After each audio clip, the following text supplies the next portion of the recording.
யோவான் 15ஆம் அதிகாரம் 1 முதல் 3ஆம் வசனம் வரையில் நான் உங்களுக்காக வாசிக்கிறேன். நான் மெய்யான திராட்சை செடி, என் பிதா திராட்சை தோட்டக்காரர். என்னில் கனி கொடாதிருக்கிற கொடி எதுவோ அதை அவர் அறுத்து போடுகிறார். கனி கொடுக்கிற கொடி எதுவோ அது அதிக கனிகளை கொடுக்கும்படி அதை சுத்தம் பண்ணுகிறார். நான் உங்களுக்கு சொன்ன உபதேசத்தினாலே நீங்கள் இப்பொழுதே சுத்தமாயிருக்கிறீர்கள். ஆண்டவராகிய இயேசு கிறிஸ்து இந்த உலகத்திலே அவர் தேவகுமாரனாய் அல்லது மனுஷகுமாரனாய் அவர் இந்த உலகத்தில் வாழ்ந்து கொண்டிருந்த காலகட்டத்தில் அவர் தம்முடைய சீஷர்களை ரட்சித்து அவர்களை ஞானஸ்நானம் கொடுத்து அவர்களை ஊழிய பாதையிலே வழி நடத்தி கொண்டிருக்கிற காலகட்டத்தில் அநேக அற்புதங்கள், அநேக அதிசயங்கள் நடந்து கொண்டிருக்கிற நேரங்களிலே ஆண்டவராகிய இயேசு கிறிஸ்து அவர் தன்னை குறித்து ஒரு மிக முக்கியமான ஒரு காரியத்தை சொல்லுகிறார். அவர்தான் திராட்சை செடி, மெய்யான திராட்சை செடி என்று அவர் சொல்லுகிறார். இயேசு தன்னை குறித்து அநேக காரியங்களை அவர் சொல்லி இருக்கிறார். அவர் தன்னை குறித்து சொல்லும் பொழுது அவர் நல்ல மேய்ப்பன் என்று அவர் சொல்லி இருக்கிறார். அவர்தான் நல்ல மேய்ப்பன் மட்டுமல்ல, ஒரே மேய்ப்பன் என்று அவர் தன்னை அதிகமாய் அவர் தன்னை மேய்ப்பனாக, ஆடுகளுக்கு தன் ஜீவனையை கொடுக்கிற மேய்ப்பனாக அவர் வெளிப்படுத்தி இருக்கிறார்.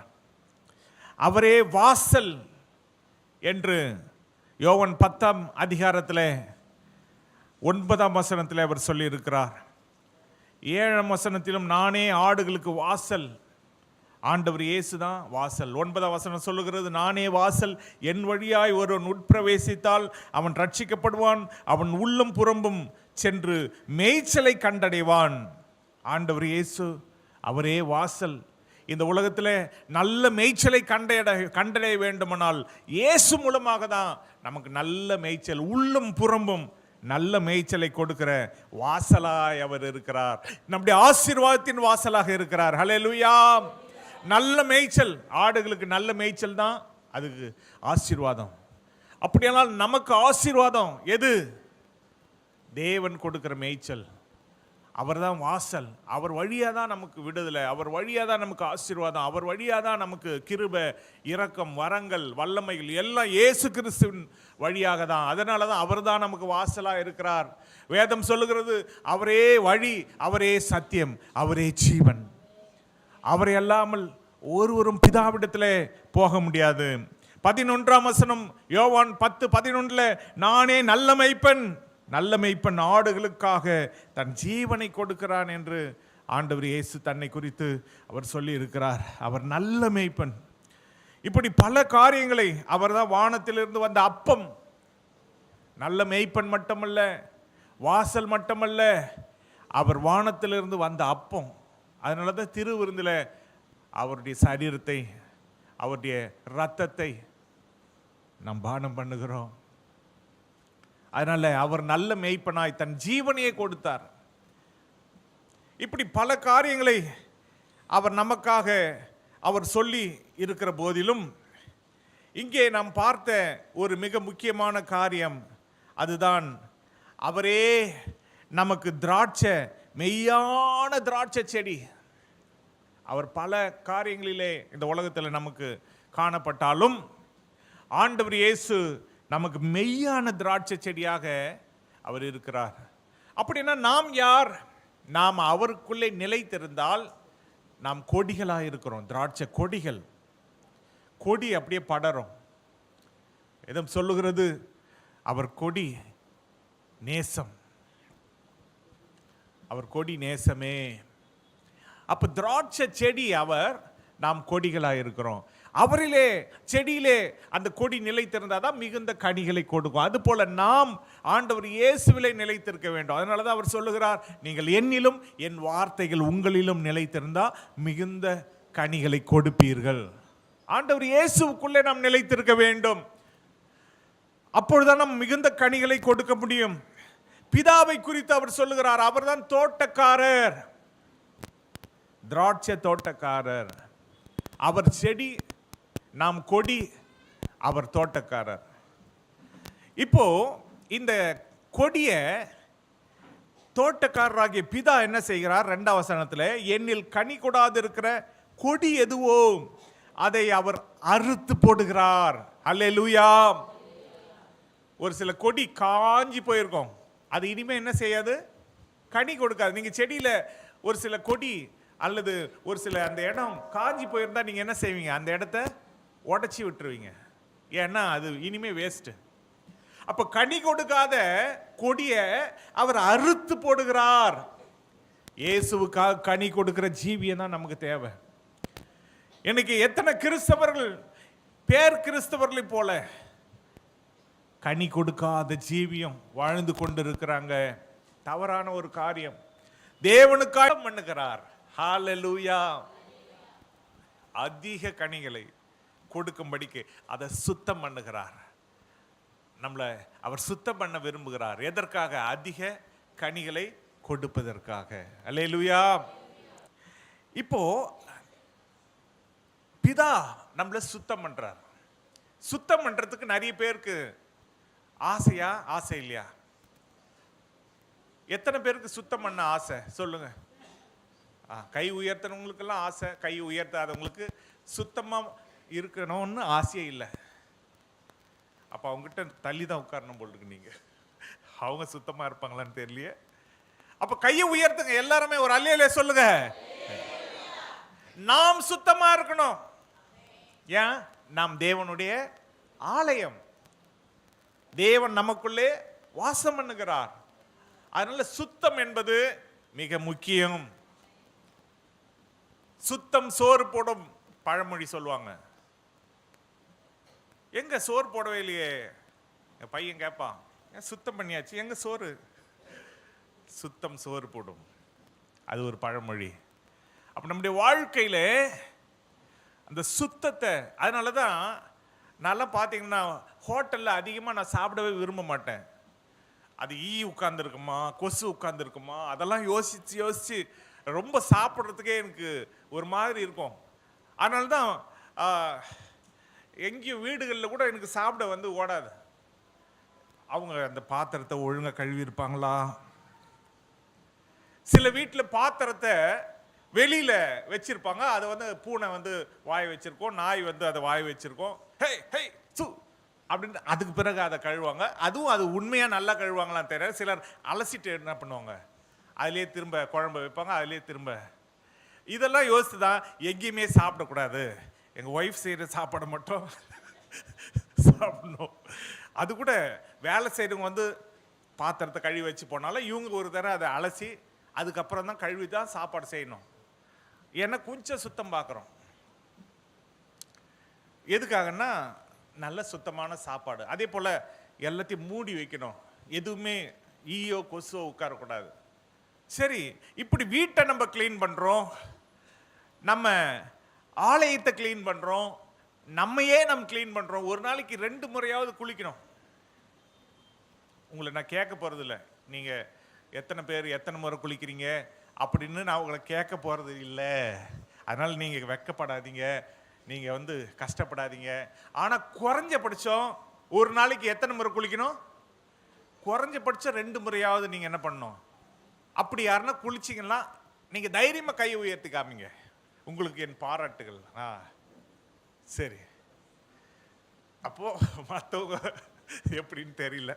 சரி, கையை உயர்த்தினவங்க ஒரு நாளைக்கு 2 தடவையாவது குளிக்கிறாங்க. அப்போ கையை உயர்த்தாதவங்க இனிமே நீங்கள் என்ன பண்ணுங்க? உங்களை நான் கிரிட்டிசைஸ் பண்ண விரும்பல. இனிமேவாவது ஒரு நாளைக்கு 2 முறை, காலையில் 1 முறை, பகலெல்லாம் களைப்பு, அலுப்பு, வேர்வை, அதனால சாயங்காலம் 1 முறை. இது 2 முறை நீங்க என்ன பண்ணணும்? கண்டிப்பா குளிக்கணும். குளிச்சா உங்க உடம்புக்கு குளிர்ச்சியா இருக்கும். குளிச்சுட்டு நல்லா தூங்குங்க. நல்லா பாருங்க, நம்ம எதுக்காக? இது நம்முடைய சரீர சுத்திகரிப்பு. நாங்கெல்லாம் வெளியில போயிட்டு வந்தாலே குளிச்சிருவோம். ஏன்னா வெளியில தூசி, அழுக்கு, வேர்வை இதெல்லாம் வர்றதுனால எப்போ வெளியில போயிட்டு வந்தாலும் ஒரு குளியல் போட்டுட்டு தான். ஏன்னா இல்லைன்னா ஒரு மாதிரி இருக்கும். பாருங்க, நம்ம நம்முடைய சரீரத்தை சுத்தமா வச்சிருப்ப வேண்டியது ரொம்ப அவசியமா இருக்கிறது. ஹல்லேலூயா. ஏன்னா சரீரம் தேவன் தங்குகிற ஆலயமா இருக்கிறது. ஹல்லேலூயா. கவனிங்க, சரீரம் என்ன? தேவாலயம். அப்ப பாருங்க, நம்ம ஆண்டவராகிய தேவன், பிதாவாகிய தேவன், அவர் தோட்டக்காரர், திராட்சை தோட்டக்காரர். அவர் கனி கொடுக்காத கொடிகளை அறுத்து போடுறார். கனி கொடுக்கிறது, அதிக கனி கொடுக்கிறதுக்காக அதை என்ன செய்யறாரு? சுத்தம் பண்றார். அப்ப சுத்தம் பண்ணுவதற்கு நம்மள ஒப்பு கொடுக்க வேண்டும். நம்முடைய ஆவி, நம்முடைய ஆத்மா, நம்முடைய சரீரம், இதை அவர்கிட்ட ஒப்பு கொடுக்கணும். அதை அவர் சுத்தம் பண்ணணும். ஏன்னா இயேசு கிறிஸ்துவின் ரத்தம் சகல பாவங்களை நீக்கி நம்மள சுத்திகரிக்கிறது. அல்லேலூயா. அதனாலதான் இயேசு ரத்தமே ரத்தமே ரத்தமே, விலையேற பெற்ற ரத்தமே, விலையில்லாத பரிசுத்த ரத்தமே, இயேசு ரத்தமே ரத்தமே ரத்தமே. அந்த ரத்தம் தான் விலையேற பெற்ற ரத்தம். இயேசு கிறிஸ்துவின் ரத்தம் தான் நம்மள பாவமர கழுவி நம்மை சுத்திகரிக்கிற ரத்தம். ஹல்லேலூயா. அந்த ரத்தம் நமக்கு இருக்கிற வரைக்கும் எந்த அழுக்கும் நம்மள ஒண்ணுமே செய்ய முடியாது. ஹல்லேலூயா. பிசாசு சாக்கு போக்கு சொல்லுவான். சகரியா 3ஆம் அதிகாரம் 9ஆம் வசனத்துல நீங்க பார்த்தீங்கன்னு சொன்னா, சகரியாவின் புஸ்தகம் 3ஆம் அதிகாரம் 9ஆம் வசனத்திலே, சகரியா 2ஆம் வசனம் 3:2, அப்பொழுது கர்த்தர் சாத்தானை நோக்கி, கர்த்தர் உன்னை கடிந்து கொள்வாராக. சாத்தானே, எருசலேமை தெரிந்து கொண்ட கர்த்தர் உன்னை கடிந்து கொள்வாராக. இவன் அக்கினி நின்று தப்புவிக்கப்பட்ட கொல்லி அல்லவா என்றார். 3ஆம் வசனத்தில், யோசுவாவோவெனில் அழுக்கு வஸ்திரம் தரித்தவனாய் தூதனுக்கு முன்பாக நின்றிருந்தான். அவர் தமக்கு முன்பாக நிற்கிறவர்களை நோக்கி, இவன் மேல் இருக்கிற அழுக்கு வஸ்திரங்களை களைந்து போடுங்கள் என்றார். பின்பு அவனை நோக்கி, பார், நான் உன் அக்கிரமத்தை உன்னிலிருந்து நீங்க செய்து உனக்கு சிறந்த வஸ்திரங்களை தரிப்பித்தேன் என்றார். அவன் சிரசின் மேல் சுத்தமான பாகையை வைப்பார்களாக என்றார். அப்பொழுது சுத்தமான பாகையை அவன் சிரசின் மேல் வைத்து அவனுக்கு வஸ்திரங்களை தரிப்பித்தார்கள். கர்த்தருடைய தூதன் அங்கே நின்றார். இங்கே யோசுவா என்ற பிரதான ஆசாரியன் அழுக்கு வஸ்திரம் தரித்த ஒரு மனிதனாய் அங்கே இருந்த உடனே எங்கேயோ இந்த சாத்தான் ஓடோடி வந்துட்டான். எதற்காக? பழி சுமத்துவதற்காக. நீங்க ஒரு பாவம் செஞ்சிட்டா உங்களை குறை பேச எங்கேயோ ஊர்ல இருந்து கிளம்பி வந்துருவாங்க. நீ எப்படி இந்த பாவத்தை செஞ்ச, நீ எப்படி இப்படி செய்யலாம், உங்களுக்கு ஆலோசனை சொல்ல. பாருங்க, ஒரு ஸ்திரீ விபச்சாரத்தில் கையமையமா பிடிக்கப்பட்டா. அவளை கொல்றதுக்கு எங்கேயோ இருந்தவங்கெல்லாம் வந்துட்டாங்க. கல் எடுத்துக்கிட்டாங்க. கையில கல் எடுத்து, அவங்கெல்லாம் ஒரு பாவமும் செய்யாதவங்க மாதிரி கல் எடுத்துக்கிட்டாங்க கொல்றதுக்காக. அப்ப இயேசு சொல்றாரு, உங்களிலே பாவம் செய்யாதவன் எவனோ அவன் முதல் கல்லை ஏறிய கடவன். அவங்க எல்லாரையும் அங்க எழுதுறாரு. அவங்க ஐயோ என்ன பத்தி எழுதுறாரு. கல்ல போட்டுட்டு துண்டகான துணியை காண ஓடியே போயிட்டாங்க. அல்லேலூயா. அப்ப ஆண்டவர் இயேசு தான் ஒருத்தர் தான் பாவம் செய்யாதவர், பாவத்தை காணாத சுத்த கண்ணர். அவர் நினைச்சா அத்தனை கல்லையும் எடுத்து அந்த ஸ்திரியை கொண்டு போட்டிருக்கலாம். ஏன்னா அவர் நியாயந்திருக்கிற நியாயாதிபதி. ஆனா அவர் அந்த ஸ்திரியை கொல்லல. இனி பாவம் செய்யாத அப்படின்னு சொல்லி மன்னிச்சு அமிச்சிட்டார். அவர் சுத்தப்படுத்துகிற தேவன். ஹல்லேலூயா. இயேசு நம்மை சுத்தப்படுத்துகிறவர். ஒரு பிரதான ஆசாரியனுடைய வஸ்திரம் அது அழுக்கா ஆன உடனே சாத்தான் எங்கேயோ இருந்து ஓடி வந்துட்டான். ஓடி வந்து இவன் அழுக்கான வஸ்திரம் தரித்து கொண்டிருக்கிறான், இவன் பாவம் செஞ்சிட்டான், இவன் விழுந்து போயிட்டான், இவன் பின்மாற்றத்தில் போயிட்டான் அப்படின்னு மனுஷர் நம்மளை எப்படி சொல்லுவாங்க, அது போல சொல்ல வந்துட்டான். அப்பதான் கர்த்தர் அவனை கடிந்து கொள்வாராக என்று சொல்லி கர்த்தர் சொல்றார். ஹல்லேலூயா. அதோடு கூட கர்த்தர் என்ன செய்தார்னா, அவனுடைய அழுக்கான வஸ்திரத்தை களைந்து போடுங்க. களைந்து போட்டாங்க. புதிய வஸ்திரத்தை அவனுக்கு என்ன பண்றாங்க? உடுத்திட்டாங்க, தரிப்பிச்சிட்டாங்க. ஏன்னா நான் உன் அக்கிரமத்தை உன்னிலிருந்து நீங்க செய்து உனக்கு சிறந்த வஸ்திரங்களை தரிப்பித்தேன் என்றார். அக்கிரமம் நம்மை விட்டு நீங்கி நாம போட்டு இருக்கிற வஸ்திரம் தான் சிறந்த வஸ்திரம். அக்கிரமம் நம்மள இருந்து நீங்க வேண்டும். அக்கிரமத்தோட ஒரு வஸ்திரம் என்னதான் நம்ம புது பட்டு புடவை உடுத்தினாலும், என்ன பட்டு வேஷ்டி பட்டு சட்டை என்னதான் உடுத்தினாலும் அக்கிரமத்தோட உடுத்தினா அது சிறந்த வஸ்திரம் கிடையாது. அக்கிரமம் நம்மை விட்டு முதலாவது நீங்க வேண்டும். அக்கிரமத்தை நீக்குகிறவர் நம்முடைய தேவன், பாவத்தை நீக்குகிறவர் நம்முடைய தேவன், நம்மை சுத்திகரிக்கிறவர் நம்முடைய தேவன். அன்னைக்கு ஆட்டுக்குட்டியின் ரத்தம் மனுஷனுடைய பாவத்தை நீக்கினது. ஆனா இன்னைக்கு இயேசு கிறிஸ்துவின் விலையேறப்பட்ட ரத்தம் தான் நம்முடைய பாவத்தை நீக்கி நமக்கு மன்னிப்பையும் நமக்கு சுத்திகரிப்பையும் உண்டாக்குகிறது. பிரதான ஆசாரியனை சுத்தம் படுத்தி அவனுக்கு புது பாகையை வைத்தார். சிறந்த வஸ்திரங்களை அவர் உடுத்தினார். ஹல்லேலூயா. இன்னைக்கு நம்மளை சுத்தப்படுத்த தேவன் விரும்புகிறார். நம்ம கிட்ட இல்ல இருக்கிற வேண்டாத காரியங்கள், வேண்டாத குப்பைகள், கூலங்கள், கோபங்கள், மூர்க்கங்கள், வெறிகள், கொலைகள், புறங்குறுதல் எல்லாத்தையும் ஆண்டவருடைய சமூகத்தில் நீங்க அதெல்லாம் கொட்டிட்டு போயிடுங்க, அதெல்லாம் தட்டிட்டு போயிடுங்க. ஹல்லேலூயா. ஒரு பேஸ்கெட்டு, வேஸ்ட் பேஸ்கெட் வச்சிருந்தா அதில் என்ன பண்ணுவோம்? குப்பையெல்லாம் அதில் போடுவோம். அதுபோல ஆண்டவருடைய சமூகத்தில் நீங்க எல்லாவற்றையும் இறக்கி வச்சுட்டு போயிருங்க. உங்களுக்கு கோபம் வேண்டாம், வெறிகள் வேண்டாம், களியாட்டுகள் வேண்டாம், வேசித்தனங்கள் வேண்டாம், விபச்சாரங்கள் வேண்டாம், பொறாமைகள் வேண்டாம், வன்கண் வேண்டாம். இதெல்லாம் நம்மளை அழுக்குப்படுத்துகிற ஒரு காரியம். வெளிப்படுத்தின விசேஷம் 19ஆம் அதிகாரம் 7ஆம் 8ஆம் வசனத்தை வாசிப்போம். வெளிப்படுத்தின விசேஷம் 19ஆம் அதிகாரம் 7ஆம் 8ஆம் வசனம். நாம் சந்தோஷப்பட்டு கலிகூர்ந்து அவருக்கு துதி செலுத்த கடவோம். ஆட்டுக்குட்டியானவருடைய கல்யாணம் வந்தது. அவருடைய மனைவி தன்னை ஆயத்தம் பண்ணினாள் என்று சொல்ல கேட்டேன்.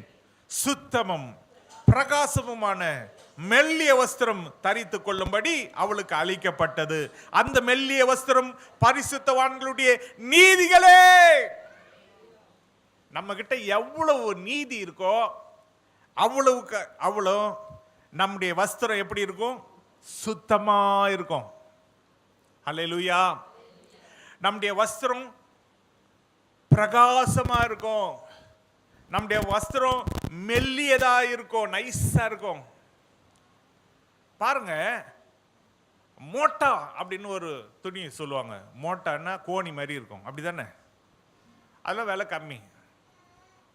நீங்க எவ்வளவுக்கு எவ்வளவு நைஸா எடுக்கிறீங்களோ அவ்வளவுக்கு அவ்வளவு விலை அதிகமா இல்லையா? அதிகம்.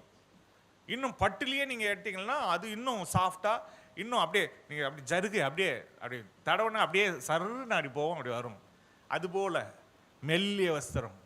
அப்ப நம்முடைய நீதி எவ்வளவுக்கு எவ்வளவு அதிகமா இருக்கோ அவ்வளவுக்கு அவ்வளவு நம்முடைய வஸ்திரம் அது எப்படி இருக்கும்? மெல்லிய வஸ்திரமாய், பிரகாசமான மெல்லிய வஸ்திரமாய் இருக்கும். அது நம்முடைய நீதிகள். ஒரு பக்கம் வேதம் சொல்லுகிறது நம்முடைய நீதிகள் அழுக்கான கந்தை போல இருக்கிறது. அப்படின்னா என்ன அர்த்தம்? இயேசு கிறிஸ்து தன்னுடைய நீதியை கொண்டு வந்து நமக்குள்ள இணைக்கிறார். நம்ம நீதினால ஒன்றும் இல்லை. நம்முடைய நீதியெல்லாம் அழுக்கான கந்தை, அது அடுப்பு இதுக்கு தான் உதவும். நம்முடைய நீதியெல்லாம் அது ஒரு கந்தை வச்சிருப்பாங்கல்ல, அந்த கந்தை. ஆனா இயேசு கிறிஸ்துடைய நீதி, இயேசு கிறிஸ்துடைய ரத்தம், இயேசு கிறிஸ்துடைய உபதேசம். அங்கே யோவான் 15:3 வசனத்துல இப்ப உபதேசத்தை கேட்ட நீங்க எல்லாரும் சுத்தமா இருக்கிறீங்கன்னு இயேசு சொல்றாரு. ஹல்லேலூயா. அப்ப அவருடைய உபதேசம் நம்மளை சுத்தமாக்குகிறது. அவருடைய வார்த்தை தான் நம்மளை சுத்தமாக்குகிறது. அப்ப அந்த வார்த்தைகள், அவருடைய வசனங்கள், அவருடைய சத்தியங்கள், அவருடைய உபதேசங்கள் அது நம்மளை சுத்தமாக்குது. அவருடைய நீதி நம்முடைய நீதியா. அதனாலதான் ஆண்டவர் இயேசு சொன்னார், வெளிப்படுத்தின விசேஷம் 22ஆம் அதிகாரம் 11ஆம் 12ஆம் வசனத்தில், வெளிப்படுத்தல் விசேஷம் கடைசி அதிகாரம் 22ஆம் அதிகாரம் 11, 12, அநியாயம் செய்கிறவன் இன்னும் அநியாயம் செய்யட்டும், அசுத்தமாய் இருக்கிறவன் இன்னும் அசுத்தமாய் இருக்கட்டும், நீதியுள்ளவன் இன்னும் நீதி செய்யட்டும், பரிசுத்தம் உள்ளவன் இன்னும் பரிசுத்தமாகட்டும், இதோ சீக்கிரமாய் வருகிறேன், அவன் அவனுடைய கிரியைகளின்படி அவன் அவனுக்கு நான் அளிக்கும் பலன் என்னோட கூட வருகிறது. ஹல்லேலூயா. அப்போ அநியாயம் செஞ்சா அநியாயம் செய், நிறையவே செய். ஏன்னா கொஞ்சம் அநியாயம் செஞ்சாலும் நரகம் கன்ஃபார்ம்.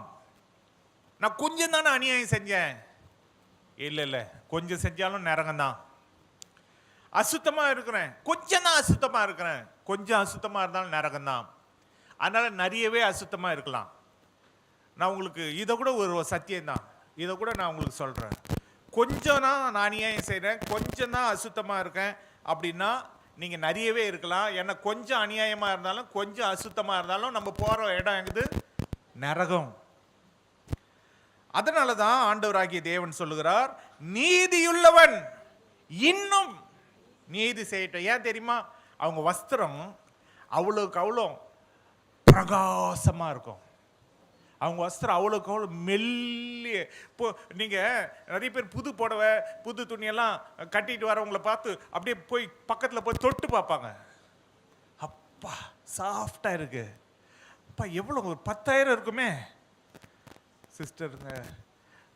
தொட்டு பார்த்தே விலை சொல்லிடுவாங்க, 15,000 இருக்குமே அப்படின்னு. நீங்கள் தொட்டு பார்த்தே சொல்ல முடியல, உங்களால் முடியுமா முடியாதா? நீங்கள் நிறைய பேர் துணி எக்ஸ்போர்ட் கம்பெனிலலாம் வேலை செஞ்சுருப்பீங்க. தொட்டு பார்த்தே என்ன பண்ணுவீங்க, வேலையை சொல்லிடுவீங்களா, சொல்ல மாட்டீங்களா? அப்போ அந்த நீதி, நம்முடைய நீதி அதுதான் நம்ம ரட்சிப்பின் வஸ்திரம். மணவாளனாகிய அவருக்கு மணவாட்டியாக இருக்கிறோம். மணவாட்டிக்கு என்று தேவன் வைத்திருக்கிற வஸ்திரம், ஆட்டுக்குட்டியானவருடைய மனைவிக்கு. அதுதான் வெளிப்படுத்தல் 9:19 சுத்தமும் பிரகாசமுமான மெல்லிய வஸ்திரம் தரித்து கொள்ளும்படி அவளுக்கு அளிக்கப்பட்டது. அந்த மெல்லிய வஸ்திரம் பரிசுத்தவான்களுடைய நீதிகளே. 9 பின்னும் அவன் என்னை நோக்கி, ஆட்டுக்குட்டியானவரின் கல்யாண விருந்துக்கு அழைக்கப்பட்டவர்கள் பாக்கியவான்கள் என்று எழுது என்றான். மேலும் இவைகள் தேவனுடைய சத்தியமான வசனங்கள் என்று என்னுடனே சொன்னான். அப்போ இந்த ஆட்டுக்குட்டியானவருடைய கல்யாணத்துக்கு அழைக்கப்பட்டவர்கள், இந்த ஆட்டுக்குட்டியானவருடைய மனைவியாகிய இந்த மணவாட்டிக்கு தான் இந்த மெல்லிய வஸ்திரத்தை தேவன் கொடுக்கிறார். ஹல்லேலூயா. அதை நாம் பார்த்தோம்னா 7 19:7 நாம் சந்தோஷப்பட்டு கலிகூர்ந்து அவருக்கு துதி செலுத்த கடவோம். ஆட்டுக்குட்டியானவருடைய கல்யாணம் வந்தது, அவருடைய மனைவி தன்னை ஆயத்தம் பண்ணினாள் என்று சொல்ல கேட்டேன். ஆட்டுக்குட்டியானவர் இயேசு கிறிஸ்து, அவருடைய மனைவி நாம் தான், சபை தான். நமக்கு தான் பிரகாசமுமான மெல்லிய சுத்தமான பிரகாசமான மெல்லிய வஸ்திரம் அது கொடுக்கப்பட்டிருக்கிறது. அது நம்முடைய நீதியை பொறுத்து தான். அதனால தான் நீதியா இருக்கிறவங்க இன்னும் நீதியா இருங்க, பரிசுத்தமா இருக்கிறவங்க இன்னும் பரிசுத்தமா இருங்க. பலன் வருது. பலன் என்ன? நம்ம வஸ்திரம் அதை பலனா கொடுப்பார். எல்லாருக்கும் கூப்பிட்டு அவர் கொடுக்க போறார், பலனா கொடுக்க போறார். இவ்வளோ சாஃப்டா, இவ்வளோ விலையேற பெற்றது. ஒரு கல்யாணத்துக்கு உங்க சொந்தக்காரங்க கல்யாணம்னு வைங்க, உங்களை நீங்களும் ஒரு சொந்தக்காரங்க, உங்களுக்கு விலையேற பெற்ற ஒரு பட்டு புடவை இல்லை ஒரு பட்டு வேஷ்டி பட்டு சட்டை எடுத்துட்டு வந்து கொடுத்தா நீங்க எவ்வளோ சந்தோஷப்படுவீங்க. இவ்வளோ ரேட்லையா, அப்பா இது எப்படி 10,000 இருக்கும். அப்பா நீங்க என்ன பண்ணுவீங்க? நிறைய மொய் வைப்பீங்க. நமக்கு கூப்பிடுறதுக்கே 10,000க்கு புடவை எடுத்து கொடுத்துருக்காங்கன்னா நம்ம என்ன பண்ணோம்? எவ்வளோ வைக்கணும்? நிறைய வைக்கணும். 100 ரூபா புடவை கொடுத்தா நீங்க என்ன பண்ணுவீங்க? 100 ரூபாய்க்கு தான் வாங்கி கொடுத்துருக்காங்க, அதனால நம்ம கொஞ்சம் கம்மியாக வைக்கலாம். ஆனால் உங்களுக்கு தேவன் அப்போ அவருடைய கல்யாணத்துக்கே நம்மளை, அல்லேலூயா, அவருடைய கல்யாணத்துக்கு நம்மளை அழைத்திருக்கிறார். நம்முடைய நீதி நமக்கு ரொம்ப முக்கியம். அதனால தான் நீதியை அவர் எதிர்பார்க்கிறாரு. தேவ தூதர்களே அவங்க வஸ்திரம் எப்படி இருக்குமா? வெளிப்படுத்தல் 15:6 பார்க்கிறோம். வெளிப்படுத்தல் 15:6. அந்த ஆலயத்தில் இருந்து 7 வாதைகளுடைய அவ்வேழு தூதர்களும் சுத்தமும் பிரகாசமுமான மெல்லிய வஸ்திரம் தரித்து மார்பருகே பொற்கச்சைகளை கட்டி கொண்டு புறப்பட்டார்கள். போதும், தேவ தூதரே அவங்க சுத்தமான பிரகாசமுமான மெல்லிய வஸ்திரம் தரித்து, எக்ஸ்ட்ராவா என்ன வச்சிருக்காங்க? மார்பருகே பொற்கச்சைகள் கட்டி கொண்டு புறப்பட்டாங்க. எவ்வளோ வஸ்திரம்! ஆண்டவர் இயேசு, அவர் ராஜாதி ராஜா, கர்த்தாதி கர்த்தர், அவருடைய சமூகத்தில், அவருடைய ராஜ்யத்தில் வேலைக்காரராக இருக்கிற அந்த தேவ தூதர்களுக்கு கூட எவ்வளோ ஸ்லாக்கியம். அல்லேலூயா. அப்போ ஆட்டுக்குட்டியானவருடைய மனவாட்டிக்கு யோசித்து பாருங்க. அங்க ஒன்றும் இல்லை, இப்போ நம்ம பிரதிஷ்டை வைக்கிறோம், அந்த பிரதிஷ்டையில் சாப்பாடு போடுறாங்கன்னு வைங்க, சாப்பாடு பரிமாறுறாங்கன்னு வைங்க, அவங்கெல்லாம் நல்ல கோட்டு நல்லா அது இதுன்னு போட்டிருந்தா அப்போ அதில் முக்கியமாக கலந்து கொள்றவங்க அப்போ எவ்வளோ இதுவாக இருப்பாங்க? அப்படி யோசித்து பார்க்கணும். அப்படியானா நாம் அந்த தேவ தூதர்களே இப்படி மெல்லிய வஸ்திரம், பிரகாசமான வஸ்திரம், அதே போல அவங்க எப்படிப்பட்டதா?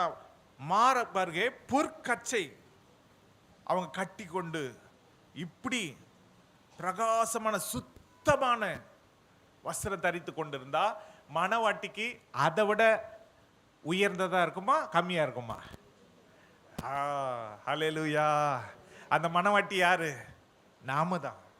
இந்த உலகத்தில் ஐயோ என் புருஷன் எனக்கு புடவை எடுத்து தரல அப்படின்னு மூக்கால அழற சகோதரிகளே, ஆண்டவர் இயேசு உங்களுக்கு தரப்போறாரு.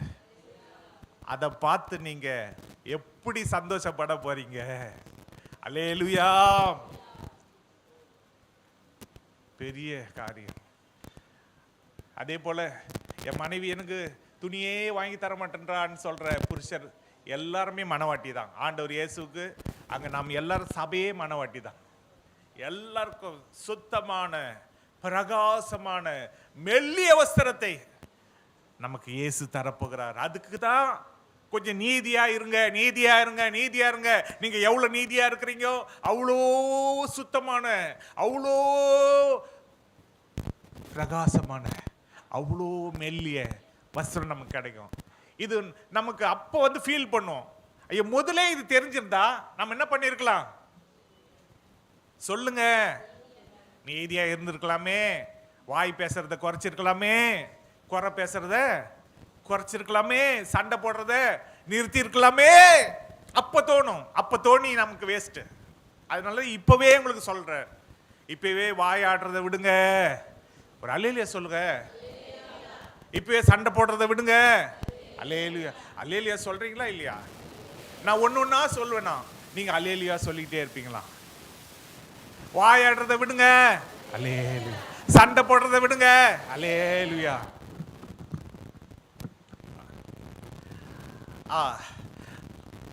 குறை பேசுறத விடுங்க.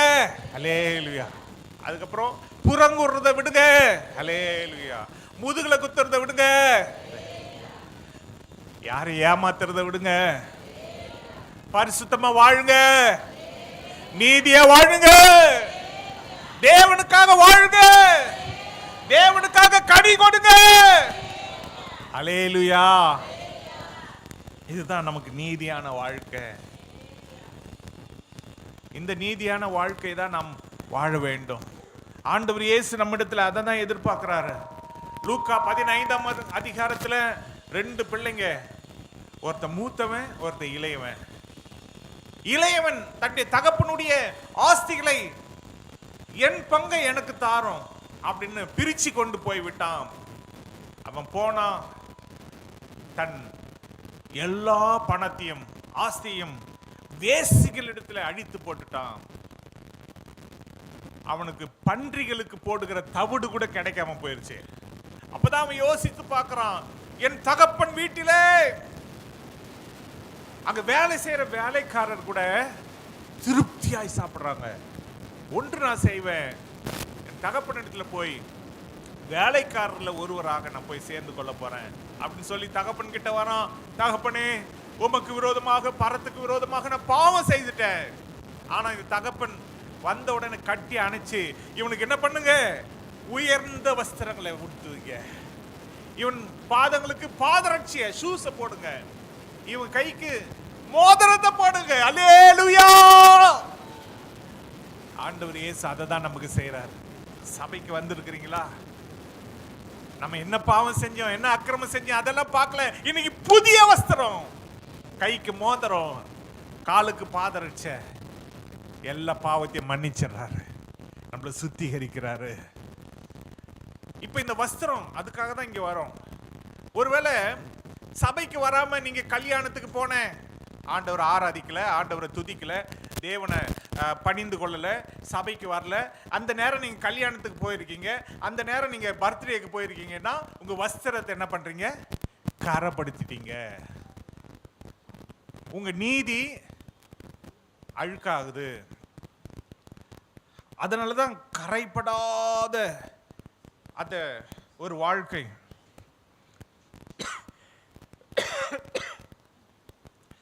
வெளிப்படுத்தல் 14:4 ஸ்திரீகளால் தங்களை கரைப்படுத்தாதவர்கள் இவர்களே, கற்புள்ளவர்கள் இவர்களே, ஆட்டுக்குட்டியானவர் எங்கே போனாலும் அவரை பின்பற்றுகிறவர்கள் இவர்களே, இவர்கள் மனுஷரிலிருந்து தேவனுக்கும் ஆட்டுக்குட்டியானவருக்கும் முதற் பலனாக மீட்டு கொள்ளப்பட்டவர்கள். அல்லேலூயா. ஒரு 2-3 கூட்டமா இருக்கும். ஒன்று 1,44,000 பேர், அவங்க எல்லாம் இஸ்ரவேலர்ல முத்திரை போடப்பட்டவங்க. இன்னொரு கூட்டம் தங்களை கரைப்படுத்திக் கொள்ளாத கூட்டம், கற்புள்ள கூட்டம், ஆட்டுக்குட்டியானவர் எங்க போனாலும் அவரை பின்பற்றுகிறவர்கள். இவர்கள் மனுஷரிலிருந்து தேவனுக்கும் ஆட்டுக்குட்டியானவருக்கும் முதற் பலனாக மீட்டு கொள்ளப்பட்டவர்கள். இது ஒரு கூட்டம். இன்னொரு கூட்டம் திரளான கடற்கரை மணலை போல உள்ள ஒரு கூட்டம். ஒரு பக்கம் ரத்த சாட்சியா மரிச்ச ஒரு கூட்டம். இப்படி அதுல கூட சில வித்தியாசங்கள் இருக்கு. பரலோகத்துல ஒரு 3-4 அந்த வஸ்திரங்கள்ல கொஞ்சம் வித்தியாசம், லைட்டா வித்தியாசம் இருக்குன்னு நான் நினைக்கிறேன். இந்த ரத்த சாட்சியா மரிச்சவங்களுக்கு ஒரு சில வித்தியாசங்கள். அதே போல ஆட்டுக்குட்டியானவருடைய ரத்தத்தினால கழுவப்பட்டு, அதாவது மனம் திரும்பி ஞானஸ்தானம் எடுக்கப்பட்ட, அபிஷேகம் பெற்று அவருக்காக சாட்சியா வாழறாங்க. பார்த்தீங்களா? என்னதான் பாடு வந்தாலும் ஆண்டவரே ஸ்தோத்திரம் ஏசப்பா, என்னதான் கஷ்டம் வந்தாலும் ஸ்தோத்திரம் ஏசப்பா, என்னதான் வியாதி வந்தாலும் அப்பா வைத்தியரே என்னை சுகப்படுத்தும், அவரையே நம்பி அவரையே விசுவாசித்து அவருடைய நாமத்தினாலே கொஞ்சம் கொஞ்சமா ஜெயம் எடுத்து சோதனைகளை ஜெயித்து வெற்றி பெறாங்க. பார்த்தீங்களா? அவங்கெல்லாம் அவங்களுக்கு ஒரு விதமான ஒரு வஸ்திரம். இன்னைக்கு சோர்ந்து போகிற தேவ பிள்ளைகளே, சோதனை வழியாக நீங்க கடந்து சென்று கொண்டிருக்கிறீங்களா? உங்க நீதியை மட்டும் விட்டுறாதீங்க. உங்க நீதி அழுக்கா போக விடாதீங்க. தாக்கு பிடிங்க. தேவன் உங்களை ஆசீர்வதிப்பார். ஹல்லேலூயா. தேவன் உங்களை உயர்த்துவார். அது வரைக்கும் அடங்கி இருங்க, அது வரைக்கும் காத்து கொண்டு இருங்க. தேவன் உங்களை நிச்சயமா கைவிட மாட்டார். தேவன் உங்களை நிச்சயமா ஆசீர்வதிப்பார். ஹல்லேலூயா. நீங்க பட்ட கஷ்டத்துக்கு நிச்சயமா பலன் உண்டு, நிச்சயமாக முடிவு உண்டு. உன் நம்பிக்கை வீண் போகாது. அதனால தேவன் நமக்கு வஸ்திரத்தை வைத்திருக்கிறார், நம்மளை சுத்தப்படுத்துகிறார். நம் கண்களை மூடி அவரை நோக்கி பார்ப்போமா? பரிசுத்தர் கூட்டம் நடுவில் ஜொலி தீடும் சுத்த ஜோதியே, அருவியே இவ்வேளையில் அடிய நெஞ்சம் வாரீரோ ஆரூவியே இவ்வேளையில் ஆடியார் நெஞ்சம் வாரீரோ சுத்தம் விரும்பம் சுத்த ஜோதியே விரும்பா அசுத்தம் யாவும் போக்குமே சுத்தம் விரும்பம் சுத்த ஜோதியே விரும்பா சுத்தம் யாவும் நீக்குமே பாவி நீச பாவி நானையா தேவா இரக்கம் செய்ய மாட்டீரோ பாவி நீச பாவி நானையா தேவா இரக்கம் செய்ய மாட்டீரோ பரிசுத்த கூட்டம் நடுவில் ஜொலி தேடும் சுத்த ஜோதியே இவ்வேளையில் ஆடியார் நெஞ்சம் வாரீரோ ஆரூவியே இவ்வேளையில் ஆடியார் நெஞ்சம் வாரீரோ மீன் கேட்டால் பாம்பை அருள்வாருண்டோ கல் தின்ன கொடுக்கும் பெற்றோருண்டோ மீன் கேட்டால் பாம்பை அருள்வாருண்டோ கல் தின்ன கொடுக்கும் பெற்றோர் உண்டோ பொல்லாதோர் கூட செய்திடா நற்பீதநலம் அருள்வார் பொல்லாதோர் கூட செய்திடா நற்பீதநலம் அருள்வார் பரிசுத்தர் கூட்டம் நடுவில் ஜொலி தேடும் சுத்த ஜோதியே இவ்வேளையில் ஆடியார் நெஞ்சம் வாரீரோ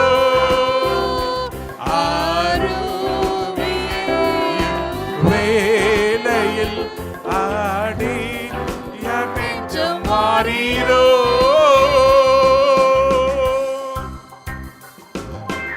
நாம் எல்லாரும் கண்கள் மூடி தேவாதி தேவனை நோக்கி பார்ப்போம். எங்கள் அப்பா பிதாவே, உம்மை நன்றி உள்ள இருதயத்தோடு உம்மை நாங்கள் ஸ்தோத்தரிக்கிறோம், உம்மை துதிக்கிறோம். எங்கள் தேவன் நீர் பரிசுத்தர், எங்கள் தேவன் நீர் நல்லவர், எங்கள் தேவன் நீர் எங்களுக்கு நீதியை, நீரே எங்கள் நீதியாகிய கர்த்தராய் இருக்கிறீர். அப்பா, எங்கள் நீதி அழுக்கான கந்தையா இருந்தாலும் உம்முடைய நீதியினாலே எங்களை ஆண்டவரே நீர் பிரகாசிப்பிக்கிற தேவனாய் இருக்கிறீர். எங்களுடைய வஸ்திரங்கள் சுத்தமும் ஆண்டவரே பிரகாசமும் மெல்லியதுமாய் இருக்க நீர் உதவி செய்யும். நீர் வரும் பொழுது எங்கள் வஸ்திரங்களை நாங்கள் காத்துக்கொள்ள எங்களுக்கு உதவி செய்யும். ஒருவனும் உங்கள் வஸ்திரங்களை எடுத்துக் கொள்ளாதபடி, உங்கள் நிர்வாணம் காணப்படாதபடிக்கு அதை காத்துக் கொள்ளுகிறவன் பாக்கியவான் என்று சொன்னீரே. எங்கள் வஸ்திரங்களை நாங்கள் காத்துக்கொள்ள உதவி செய்யும். எங்கள் ரட்சிப்பின் வஸ்திரங்களை, மனவாட்டிக்குரிய வஸ்திரங்களை நாங்கள் காத்துக்கொள்ள உதவி செய்யும். நீதியின் வஸ்திரங்களை காத்துக்கொள்ள உதவி செய்யும். நாங்கள் நீதியாய் வாழ உதவி செய்யும். இந்த நாளில் ஒவ்வொரு தேவ பிள்ளைகளை ஆசீர்வதியும். ஒவ்வொருவருக்கும் அவங்களுடைய தேவையெல்லாம் சந்தித்து உங்களை அற்புதமாய் வழி நடத்தும். உமக்கே சகல துதிகன மகிமை செலுத்துகிறோம். மீட்பர் இயேசு கிறிஸ்துவின் நாமத்தில் ஜெபிக்கிற எங்கள் பிதாவே, ஆமென், ஆமென். கர்த்தர் உங்களை ஆசீர்வதிப்பாரா.